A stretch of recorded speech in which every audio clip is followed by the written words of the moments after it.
الحمد لله رب العالمين والصلاة والسلام على أشرف الأنبياء والمرسلين وعلى آله وصحبه ومن استنى بسنته إلى يوم الدين. اللهم اجعلنا منهم ومن الذين آمنوا وعملوا الصالحات وتواصوا بالحق وتواصوا بالصبر. آمين يا رب العالمين. ثم أما بعد. Once again everyone, Assalamu alaikum wa rahmatullahi ta'ala wa barakatuh. Today's goal inshallah is to cover some lessons and reflections from Surah Naba.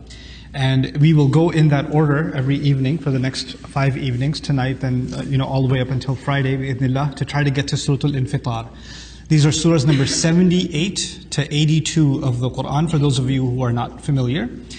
Juz Amma, which is what this portion of the Quran is famously called, is very special to me for a number of reasons. One of them is, Bayina kind of started with Juz Amma. I used to teach these durus maybe 2003, 2004, and I started in Maryland. I was there for a little while, and when I started that series there, I would do one podcast a week in the Gaithersburg community, and then it kind of went from there. And those podcasts, which were just literally my phone as a recorder, then became podcasts and became viral, and then the servers went down, so many downloads were there, the servers went down, and I met people from all over the world that were listening to that stuff from way back then, subhanAllah. And that was also the makings of the Bayina Dream program, our campus.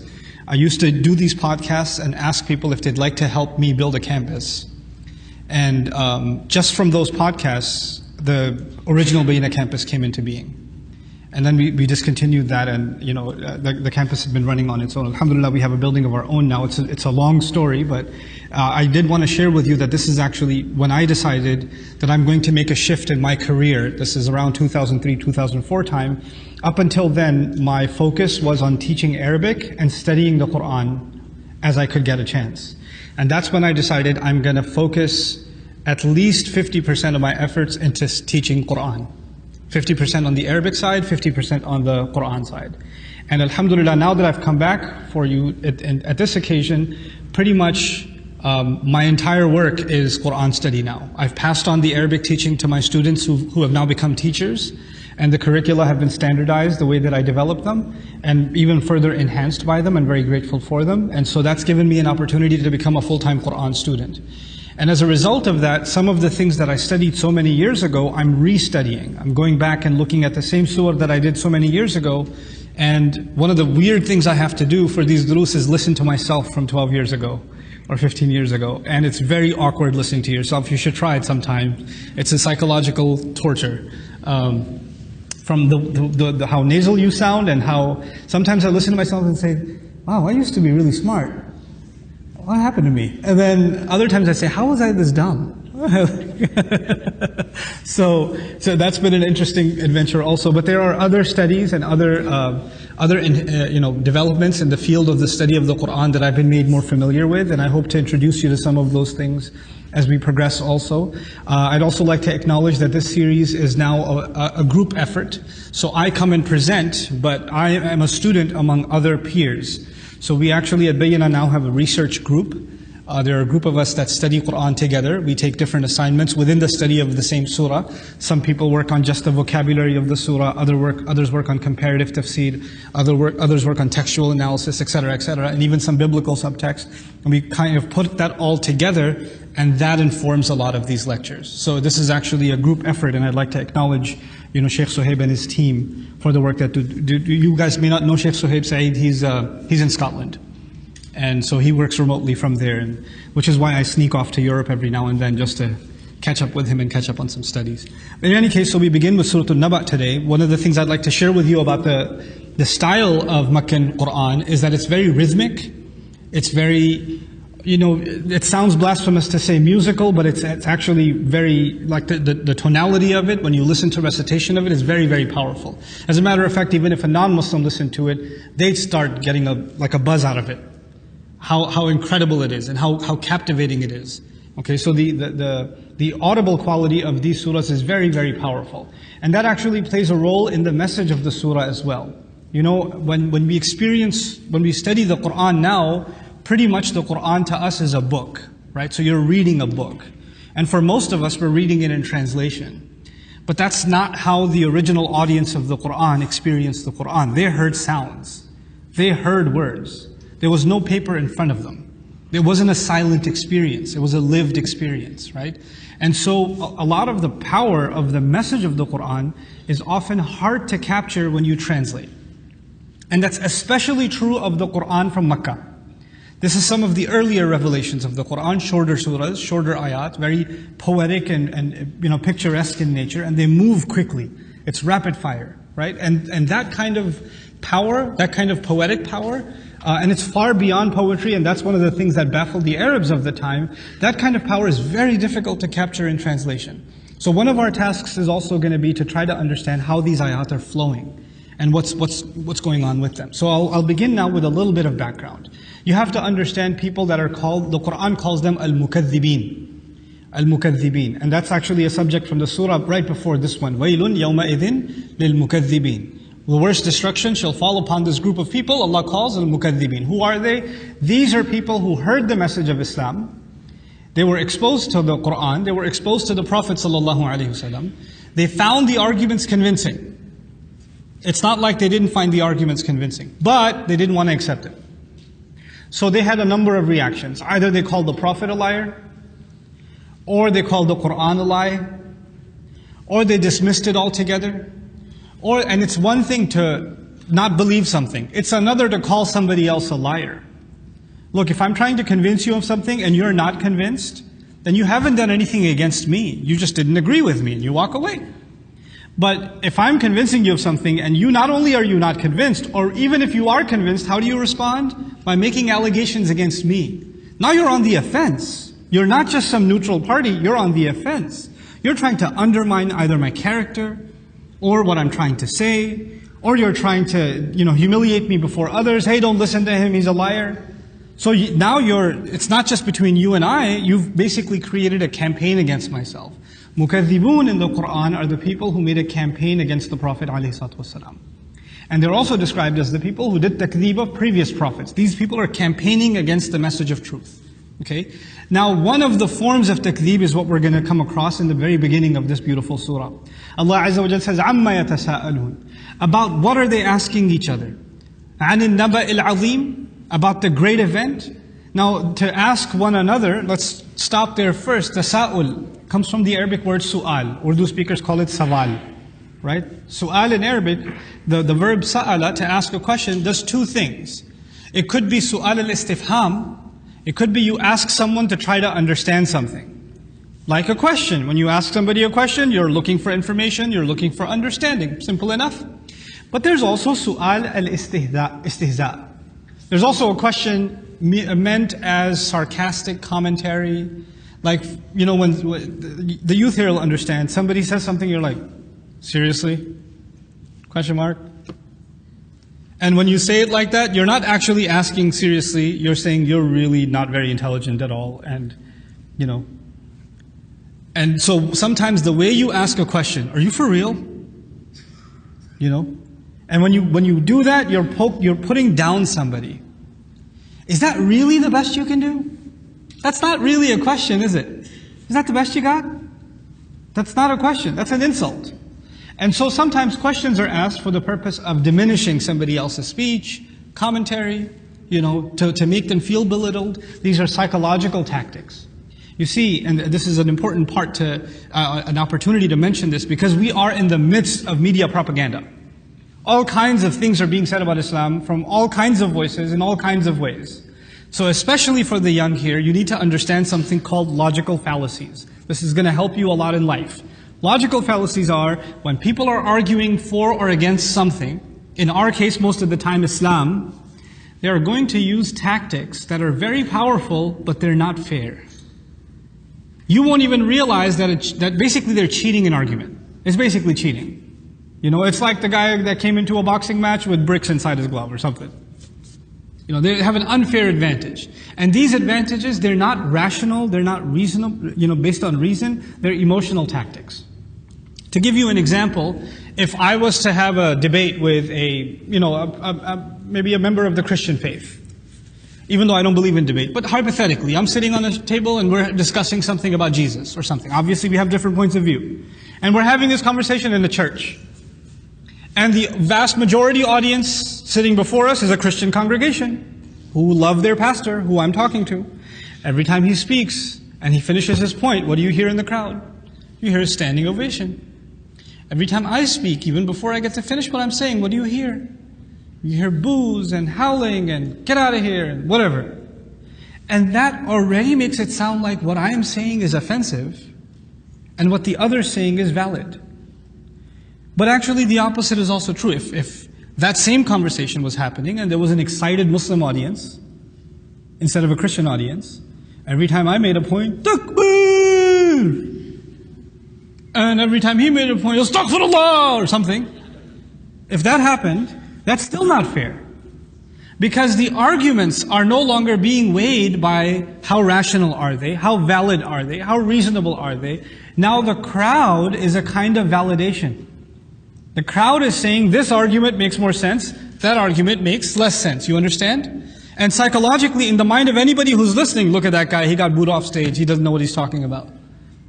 In other words, that's actually a logical fallacy, to use a crowd. Similarly to, somebody makes a point and you don't have an answer, but you do this instead. When you do that, what have you just said? What you said is so ridiculous and so stupid, it doesn't even deserve a response. All I can say is, that's your response. It made it seem like you're far more intelligent than the argument presented, but the truth of it was you didn't have an answer. You just got stumped. And that's what happens that's a logical fallacy. This is the kind of stuff that's used against prophets.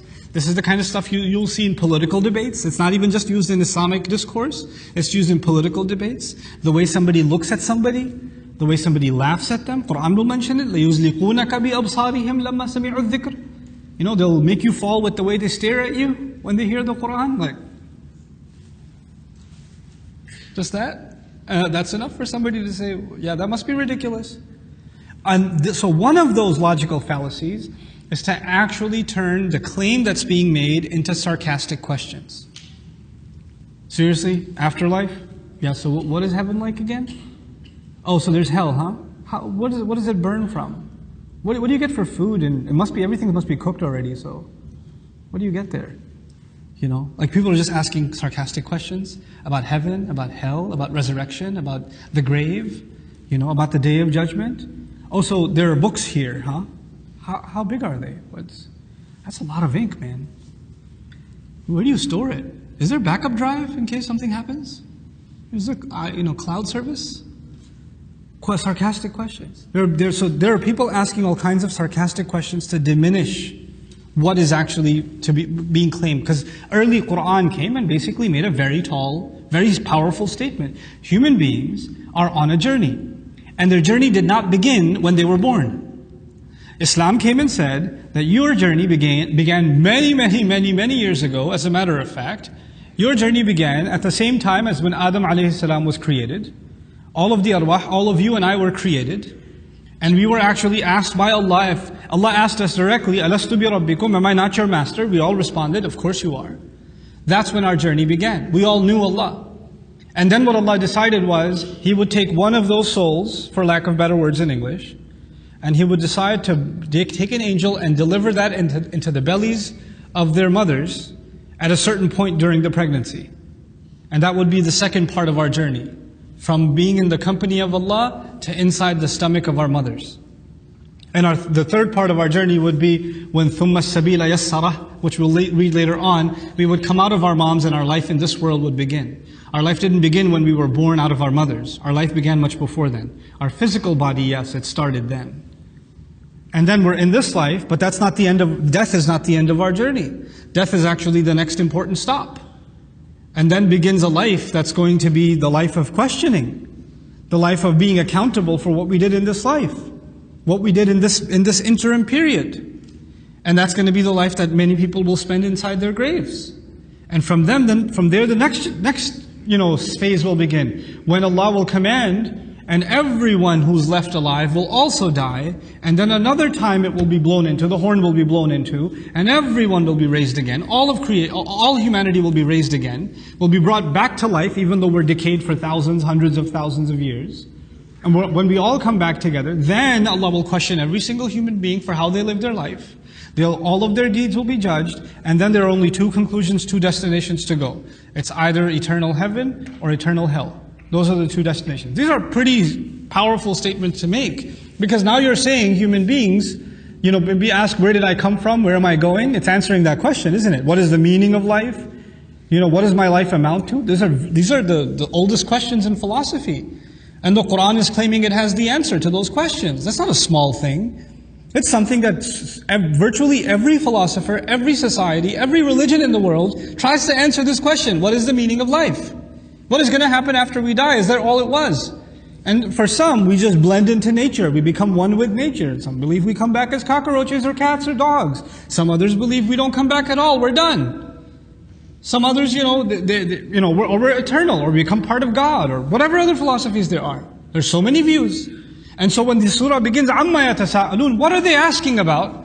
It's actually one of those views is the view Allah presented. What's the view that Allah presented? There is in fact a day on which everything you did in this life is going to be brought back to you. Not just you'll be brought back to life. Everything you did is on record and it's going to be questioned about. What that does is that it's, of all the options that are out there, this is like the hardest one. Like of all the theories you could give me of an afterlife, the one that scares me the most is the one where I'll be interrogated and nothing I did went unrecorded. Everything was under surveillance. And so it's hard to swallow that one. It's hard to accept that one. And we'll see later on in the surah, I'll break the mystery now, لِلطَّاغِينَ مَآبًا. It's actually those who don't want to listen to any rules. People who want to just do what they want to do. Like we say in modern language now, just let me live my life, man. Just let me live how I want to live. I don't want to listen to anybody. Just leave me alone. I just want to be free. Those people are most agitated by the notion of a day of resurrection. They're most disturbed by it. So when Allah begins, عَمَّا يَتَسَاءَلُونَ عَنِ النَّبَإِ الْعَظِيمِ, are they really daring to ask questions about the great event? The great Naba? They say in English, Naba can mean news. In Arabic, in Quran, there are two kinds of news. There's khabar and Naba. And khabar is for small things. Khabar could be, hey, I'm lost, can you give me some khabar how to get to this town? That's khabar. Like Musa alayhi salam says, لَعَلِّي آتِيكُم مِّنْهَا بِخَبَرٍ أَوْ أَجِدُ عَلَى النَّارِ هُدًى. Maybe I'll go there and I will bring some news to you. Meaning small matters, okay? But on big matters, when something major, like an army is approaching, an earthquake is coming, the floods have washed away town. That's not just a khabar. That is what? That's Naba. That's a big deal. So by using the word Naba, it's already a big deal. And then Allah makes it even a more grand deal by saying the word Al-Azim. The other thing about Naba is it's something that demands action. Khabar could be anything. Khabar could be, a cat has 4 legs, is khabar. Now what do I do with that? Nothing, I just wanted to let you know. But when you say Naba, Naba means it's a major, like the city's being evacuated, there's a flood coming, or there's a tsunami coming, and Houston's being evacuated, or New York was being evacuated during the hurricane season, then it's not just, that's interesting, I'm going to head to the beach. No, you go the other way. You have to take action when you hear Naba. By using the word Naba, Allah is actually calling on people that are laughingly talking about something they should be taking very seriously. عَنِ Naba. And then Al-Azim adds another dimension to the word. It's not just great. Azam in Arabic, or Izam in Arabic, actually means bone. Also means something solid or unbreakable. Something very stern. Something that remains intact. In other words, Allah is describing an event that's not just great, an event that is set. You can't change it. It's not just your view or your opinion will change the reality of what's coming. I'll tell you just by analogy, I like to talk a lot. So I'll give you by analogy. If there's a thunderstorm coming, your preference, I hate thunderstorms. God, I don't want it to come. That won't change anything. It's still coming. You can cry about it. You can complain about it. But you can't change reality. It's set already. It also creates the notion, the use of the word creates the notion that the afterlife, the thing Allah is talking about, this resurrection that Allah is talking about, is something tangible. It's not just a philosophical state of mind. For some fluffy versions of afterlife, notions of afterlife, after we're dead, we're just going to be these like ghost-like creatures that go through walls, Casper style back in the day, and there's not really going to be anything tangible. There's no physical heaven. It's just a state of mind. Heaven is not a state, it's a state of mind. No, it's a state. It's a pretty tangible place. And that all of these notions are encapsulated inside عَنِ النَّبَإِ الْعَظِيمِ. And so then Allah says, الَّذِي هُمْ فِيهِ مُخْتَلِفُونَ, which is an adjective of the previous. عَنِ النَّبَإِ الْعَظِيمِ الَّذِي هُمْ فِيهِ مُخْتَلِفُونَ. For those of you that are familiar with Arabic, what does this all mean? About which they have been in disagreement for a long time. Mukhtalifun is an ism suggesting this is not a new disagreement. These people have had multiple views for many, many generations. They haven't resolved this issue for a very, very long time. But the question is, why are they talking about it now? Like they know that they have different views. That's not a new thing. And Allah is in this ayah also saying they've held those various views forever and ever. Why is it that they're asking themselves now? And now Allah, by doing that, Allah is saying, that's because you're being sarcastic and condescending and obnoxious. That's why you're talking about it now. Because you're not serious. This is Allah taking somebody acting, again, analogy. In a classroom, students ask questions for two reasons. One, they don't know. Two, they're being a smarty pants. When they want to be smart about something, they're like, I have a question. I think the other teacher's smarter than you. What do you think? That kid needs a whooping. Even if by words.